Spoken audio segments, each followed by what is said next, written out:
Yeah, you are. My name is Harley Harper, and this is my concept speech.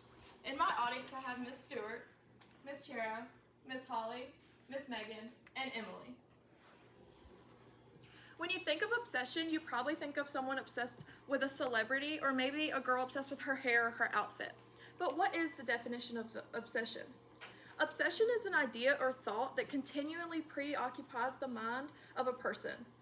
I myself and everyone in my audience has probably experienced an obsession, whether it was with their phone or maybe even a person that they liked or cared for.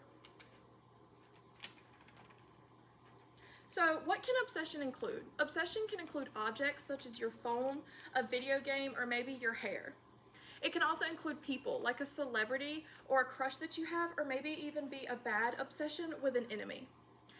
It can also be activities such as biting your nails or playing with your hair or fidgeting or maybe even shaking. So how is emotional obsession different than love and infatuation? The definition of love is an intense feeling of deep affection, and infatuation is intense, but it is short-lived. Obsession comes along with emotions such as jealousy, possessiveness, and maybe even controlling tendencies. Denise Sadali can give more insight on this when she says in her article, individuals continue to think irrationally and feel unhealthy, negative emotions about their past relations as a means of holding on to these former love interests. If someone loves you, they want the best for you, whereas obsession is different because they want what they want for you. Obsession equals jealousy and possession. So OCD is mostly what people think of when they hear obsession, and OCD is excessive thoughts with repetitive behaviors. And symptoms of this can include fear of germs, arranging objects in specific orders, or counting or repeating words. According to the American Psychiatric Association, OCD is a disorder in which people have reoccurring unwanted thoughts, ideas, or sensations. To get rid of thoughts, they feel driven to do something repetitively. Their repetitive behavior, such as hand washing, checking on things, can significantly interfere with a person's daily activities and social interactions. Since we discussed emotional side, how do we know when it is an object we like versus an obsession with an object? So physical objects can include phone or money, as well as video games, and you can control this by taking time away from this device or finding a hobby or a passion that you care a lot about. Physical activities can include biting your nails, pulling your hair, or playing with jewelry, touching your face, or fighting or fidgeting or shaking. And you can control this by concentrating on something else and occupying your mind.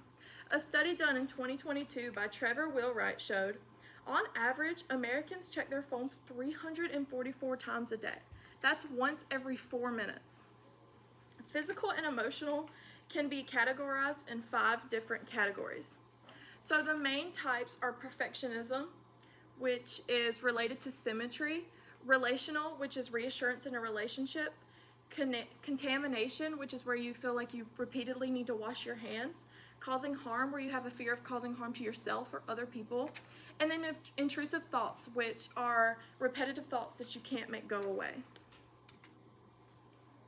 So this can affect people different ways, and it's mostly to do with relationships in their life, so maybe a family, employees, or friends, and they can become avoidance to these people. People can also become money hungry. They care more about money than they do their family or relationships, and they drive everybody away. They can have creepy or stalker characteristics, and they can be so obsessed with a person that it goes too far. And then, as we know, OCD, which can be severe cases and can cause exhaustion and affect their work, school, and personal relationships. So in conclusion, obsession can be considered a mental disorder, and it usually has a negative effect on people, as we see with OCD, and it includes people's objects and activities. It can be a serious problem where people start to stalk or exclude themselves or taking up time. We all probably had a small obsession with an object or middle school crush, but with certain techniques and help from friends and family, obsession and OCD can be maintained. Thank you.